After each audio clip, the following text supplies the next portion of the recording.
Welcome to this version of Beat Teacher Burnout, and I'm joined with Jane Reason today.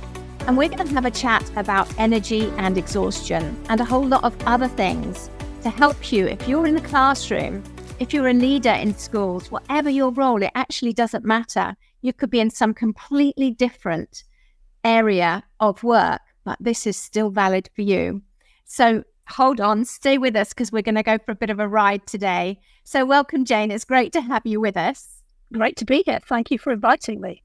Oh, well, you're welcome. So do you want to just tell listeners a little bit about you and what you've done in life and who you are? Okay. So I'm Jane. I'm a former teacher, but that's after a 28-year career in education.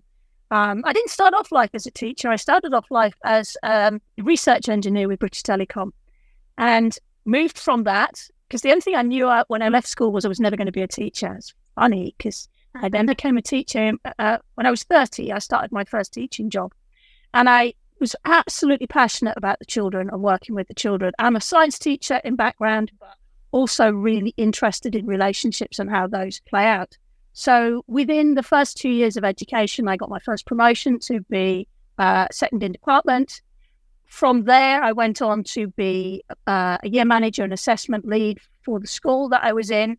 From there, when I was second in department, I was also running the school magazine and various things. I always take on a lot more. And when I was just a new teacher, I was the SEN link and things like that. So, yeah, there's always a little bit more that I do.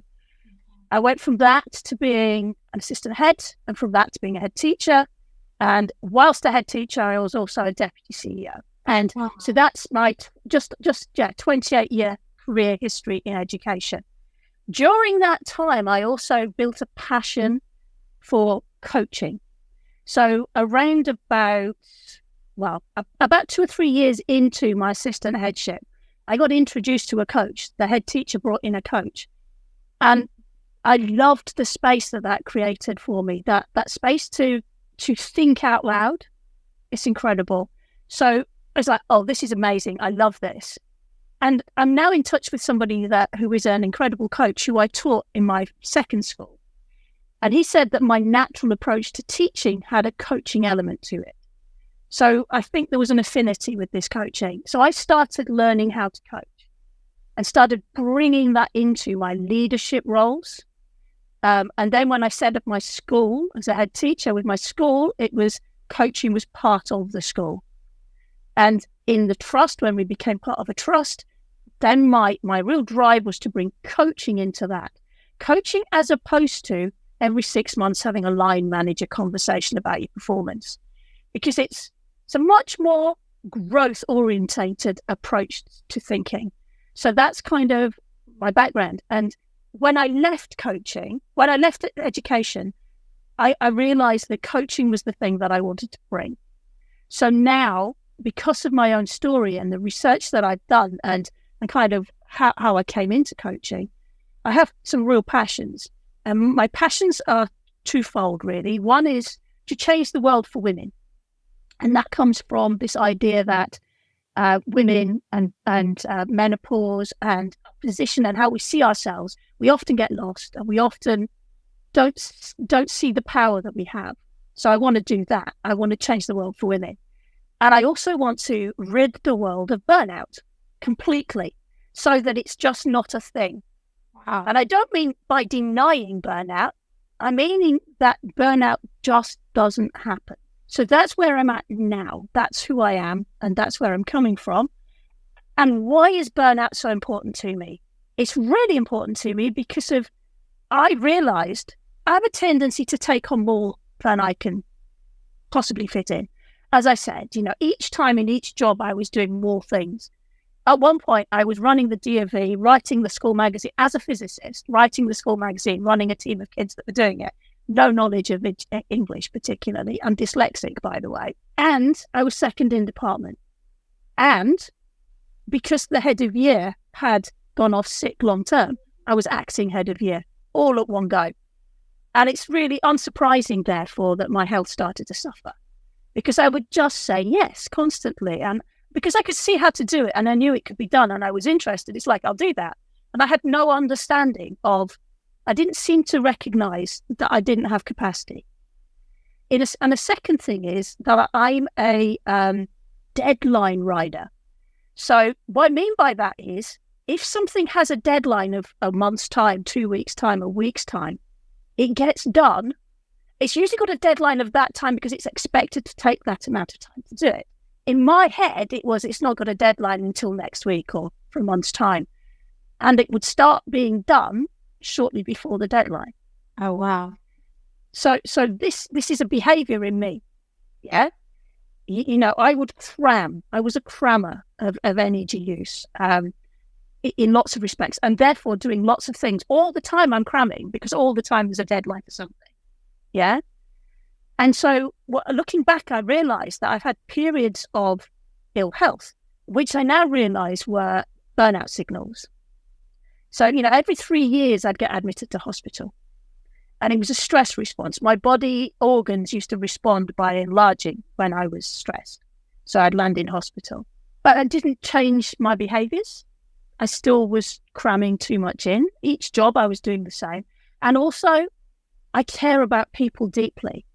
So I'd take on everybody else's issues and I'd look after everybody else. I go, oh, you haven't got time to do that. You're getting really stressed about it. Oh, I'll help you. Wow. So again, there's a lot of stuff going on here, things would give, things that wouldn't happen because I was doing this. And then I'd get stressed about the fact I hadn't done them. So I was creating my own stress. And looking back, every sort of 3 to 4 years of my adult life, when in my adult working life, this has been a pattern for me. But what happened in the last episode was a number of things coincided. Perimenopause, yeah. COVID, yeah.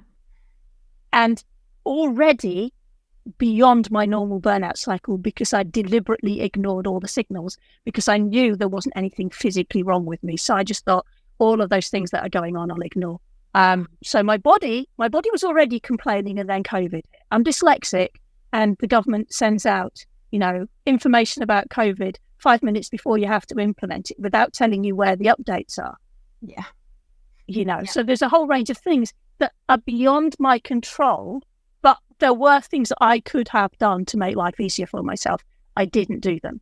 And I also, with perimenopause, I started thinking, well, there's more to life than this. It's a normal thing with perimenopause. You kind of get this sense of, I want to change. And I didn't feel that was possible. And a whole range of things. And we became a trust, and. So I took on all of this stuff and I didn't let go of anything. Wow. Until my brain went, sorry, I've had enough. Yeah. And it shut down. Okay. And so there were so many signals I'd had beforehand and I didn't take notice of them. Yeah.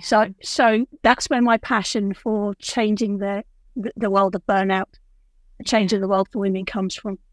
Oh, I love that. Well, I'll join you on your mission to reduce burnout or just get rid of burnout because it is so horribly prevalent at the moment. It is. And if you search, there's a tool you can use on Google to search the word burnout. Yeah.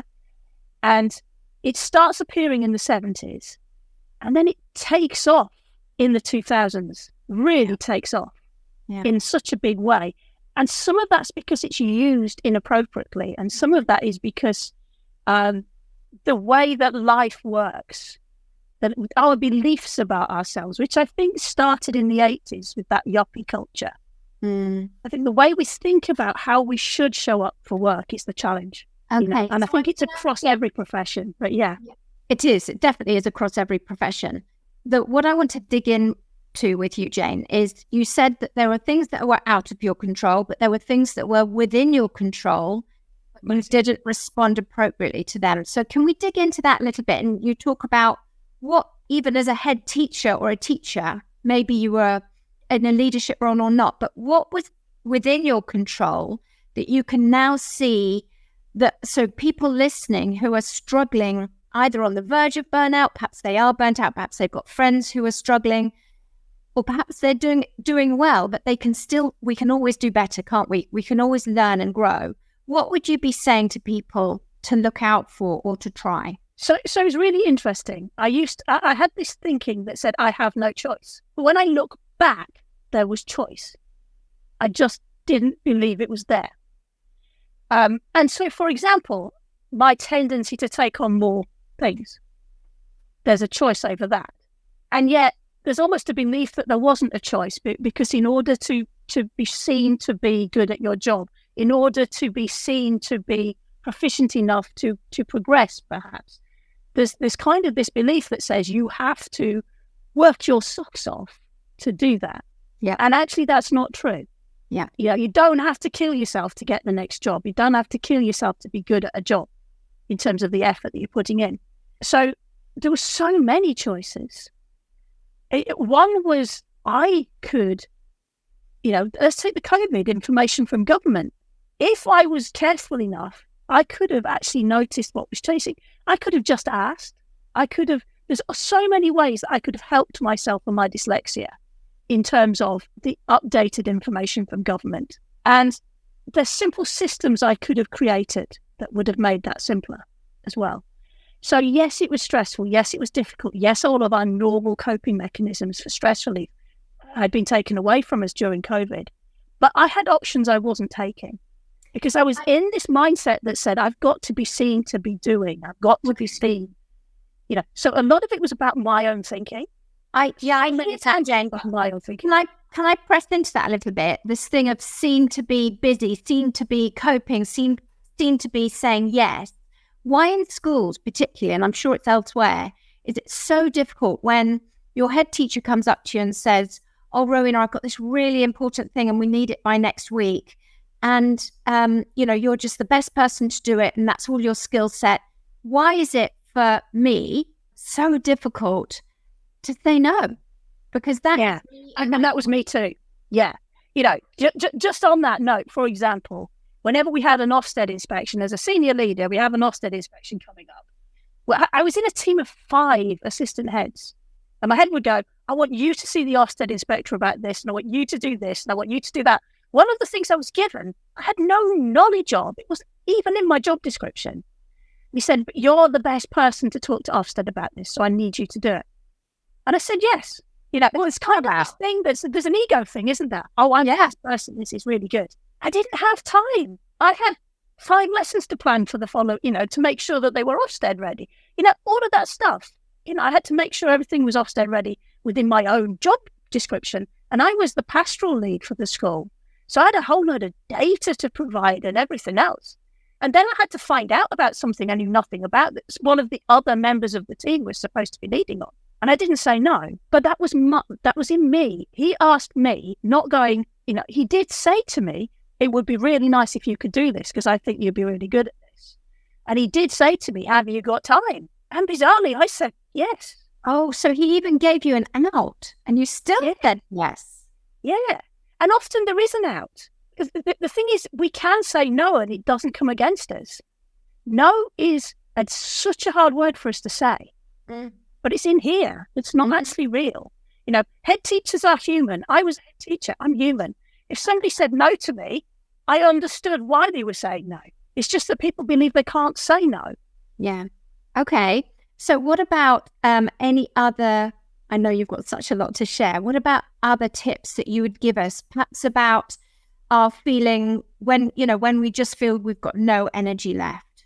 So I remember one of my periods of being in hospital because of my using my energy up to exhaustion and being ill. I'd been really focusing on a group of 3 children and I kept saying, you can't name them this, you can't name them this, you can't say these are difficult children, because the minute you say to everybody, these are really difficult children, your challenges with those children will go through the roof. Unfortunately, while I was in hospital, an email went out saying, we have these 3 really difficult children in year 7 that we're struggling with. We'd love your ideas of how to work with them. The problems with those children went through the roof immediately after that email, because we'd suddenly given this word to these children. They are difficult children. So people started seeing them as difficult children because you've said they're difficult children. They must be difficult children. Yeah. And so what happens when you're told a child is difficult is you walk into a space with that child with a little bit of trepidation because you're nervous of what might happen because they're a difficult child. So your energy changes. Yeah. And your approach changes, and you're on edge. You're looking for danger. Yeah. And when you're doing that, it happens. You spot it, you react, and you create. And we all do this. So a really important thing is being mindful of the language that we use with ourselves, about ourselves, and about others. And a really classic example is how tired we all say we are at the end of term, how exhausted we are, or the summer term, even the start. Yeah, the start of towards the end of the autumn term, everybody's, oh my God, this is the longest term. I'm so knackered. The children are terrible.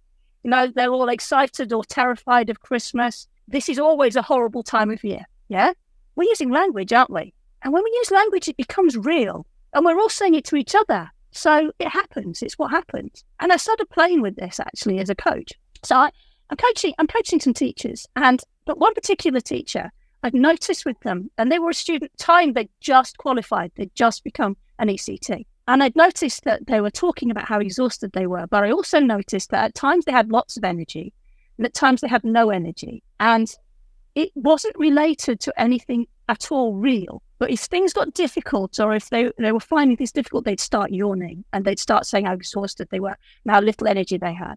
And they came to me saying how difficult the last few weeks had been. They, expected it to be so much better because they'd just qualified, and they were having really challenging times with their classes. None of the classes would behave. Well, there's the first bit, the language. None of my children will behave. I'm a great believer in when the adult changes, the child changes. So the place to look is yourself. What's going on with me? How am I showing up? What's happening with me? And then I said to her, look, I want you to try something out, because I've noticed this in our coaching sessions, that your energy, you come in exhausted, and then we do something and your energy goes to full on, and you're suddenly full of energy. You're not exhausted. So it's not real, this exhaustion. So I want you to tell yourself that you're full of energy, that you're in a great place. You've got the energy you need, that you're not exhausted. I want you to tell yourself that. And I want you to go into work believing that you've got energy, and really not allowing in any idea that you're exhausted. And I want you to see what happens. And she came back to me the following week and said, I've had the best week ever. All my classes were amazing, and I've got so much energy. And I've been passing this on to my colleagues saying, let's tell ourselves we've got energy. And yes, that's an experiment of one. And as a science teacher, I know that that's not a fair test. But it's so true. As a coach, I know that the language we use with ourselves creates our reality. The beliefs we have about our workplace, about our job, about our own sense of who we are, about what's expected of us, we see. So we kind of look at the world through binoculars that are created by our belief system, what we think is true. And we only see the evidence that proves it. Yeah.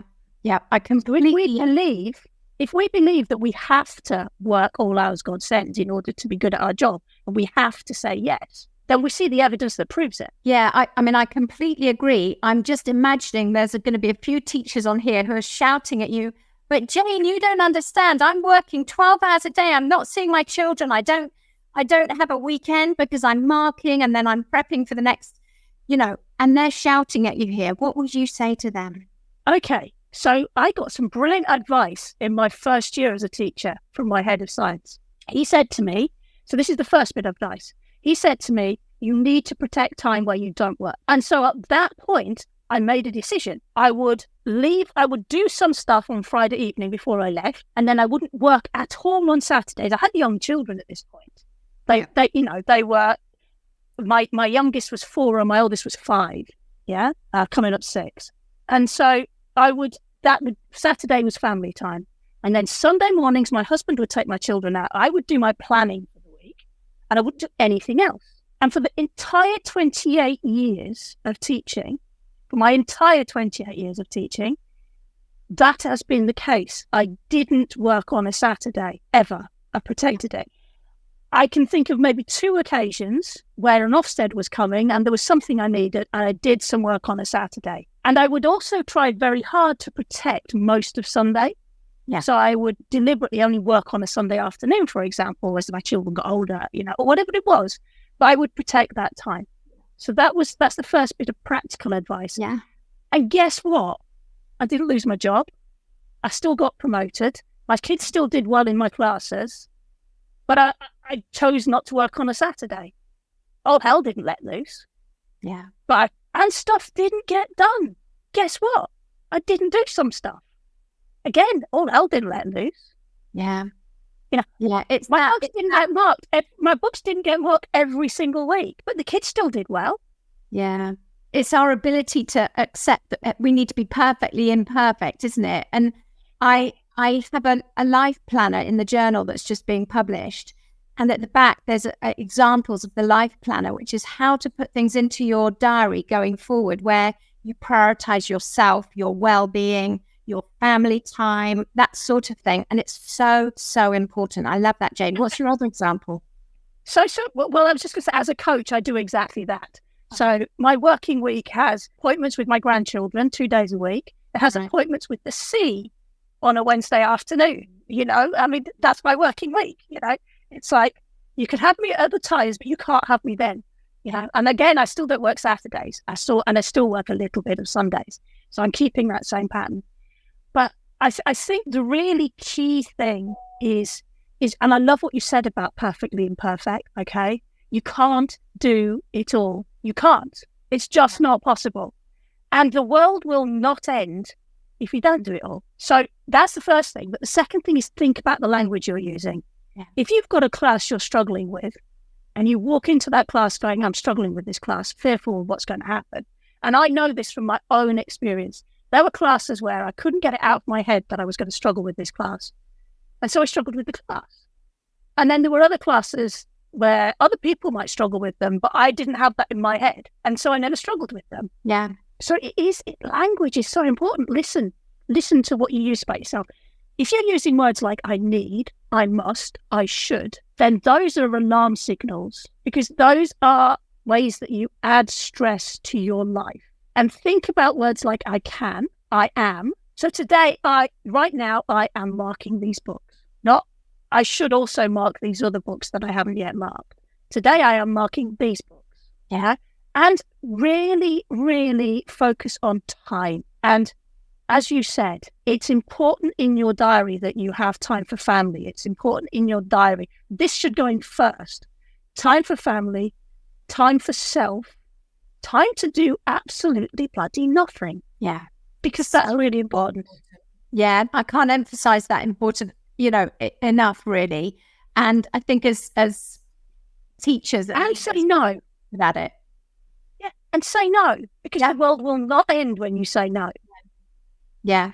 Oh, I love that. Because if you don't say no, if you don't look after yourself, then there's only one thing that happens. Your body does what mine did, and it goes, hey, guess what? No, And also, everybody in the school is human, which means everybody is fallible. Literally everybody. Nobody is perfect. Not one soul. And so if we go around believing that we have to be perfect, we're creating this thing, aren't we? We're creating this space that says, this is what I have to do. No, you don't. You have to make sure that you do your job effectively and that the children in your classroom learn and learn well. Absolutely. How that looks will depend on you and your classroom. But that's your job. Your job is to teach the best you can. And if you're support staff, your job is to be there to support the learning as best you can. If you're a leader, you have that job, all of that, and ensuring that the school is doing that and looking after your staff. But you can't look after your staff if you don't look after you. So the first rule of first aid is always make sure the space is safe. Look after number one first. Yeah. When you're in an aeroplane, and you've got kids in an aeroplane, you don't put their breathing mask on first, you put your breathing mask on first. Because there's no good putting theirs on if you then don't have any air. But the irony is, Jane, that we all know that, and yet we don't believe it. It's a caring profession. And it's the same with the nurses I speak to, the doctors, the social workers, they all have the same issue. And so there is a huge amount of research that says if you're in a caring profession, and particularly if you're female in a caring profession, and you're midlife female in a caring profession, you are significantly higher risk of burnout. That's right. Absolutely. So totally. But we're also socially conditioned to put others first. Yeah. And that social self gets in the way. And this is why the language that we use with ourselves is so important. Yeah. And really checking in. Am I using must, should, need? Am I using that language with myself? Am I telling myself that I'm tired? Am I telling myself things are difficult? Am I telling myself nobody listens to me? Yeah. And if I'm telling myself nobody listens to me, am I actually speaking up? Because often if we tell ourselves nobody listens to us, we don't actually say what we want to say. Yeah. Because we're and this was true for me, because I believed in my last example, which I didn't give, about what, where I ended up, I believed I was being bullied. But when I look back, that wasn't the case. No. But I truly believed it. And there was a narrative around me that created that belief. So it wasn't just my belief. It was a belief that was a narrative that was created. Wow. And that's one of the things about burnout. We start to believe we're being picked on, Yes, so, I don't think I felt I was picked on in the least. I loved my job and I loved all the people, but I had zero ability to say no. I was such a people pleaser, no boundaries. I was a perfectionist, all the classic signs. And I think carry on. Yeah, sorry. Some of the things that we take for granted, and I think the key message from today is, whoever's listening to this, can you just stop for a moment and take stock? Because you need to look at your thought patterns. You need to look at your self-talk. What are you speaking out over yourself and other people and situations?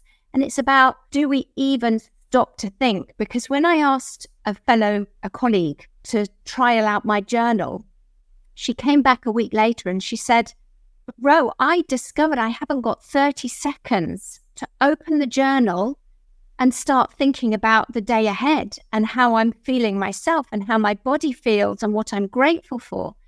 And she said it was the biggest wake-up call for her, just to open the page and think, am I panicking at giving myself even 30 seconds or a minute of time to consider what is my mindset this morning and how am I going into school? Because as you say, if we can go even, I've been training that if you stand outside the classroom you're about to go into, or the staff meeting or whatever, what energy do I want to bring? So am I going to go into the class and say, okay, gosh, we're all exhausted today, but you know what? We are going to do this exam and we're going to do it to our best.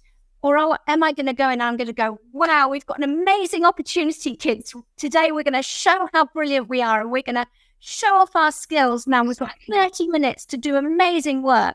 What is the difference? Or are we going in apologizing that we've got to give them that test? I love what you're saying. And what I was reminded of when you were saying is this idea of slowing down to speed up, because there is time. We just don't believe there is. Yeah. And I employed something. And again, I stopped doing this when I was in burnout because my behavior pattern changed. But I employed this idea of doorstep mindfulness, which is this idea, and it's not like long, it's a short process of literally, as I'm moving from one space to another, taking stock of where the energy in my body is. Where am I holding tension? Let go of it. Yeah. Let go of the thoughts that are in my head and be now. Be in the now. Just let it all drip out of my fingertips. I love all of that.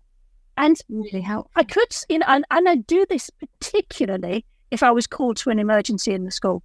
Right. It was really important for me to do it at that point. So this is where you're thinking, I haven't got time, I must get there really quickly. And I'm standing in my doorway, checking myself. Yeah. Because what was most important was I turned up to that space with calm energy and in the now, able to see the now. I ran a school for children with SCMH, by the way. So it wasn't the easiest of schools. And it had a lot of children that schools didn't want. So every child that you didn't want in your classroom was in my school. Oh, bless them. I can't bear the thought. Jane, we're going to have to stop there because we've chatted probably enough, but I love what you're saying. And if people want to find out more about you, how do they find you? Okay, so I'm on Facebook and I'm on LinkedIn and I'm on Instagram.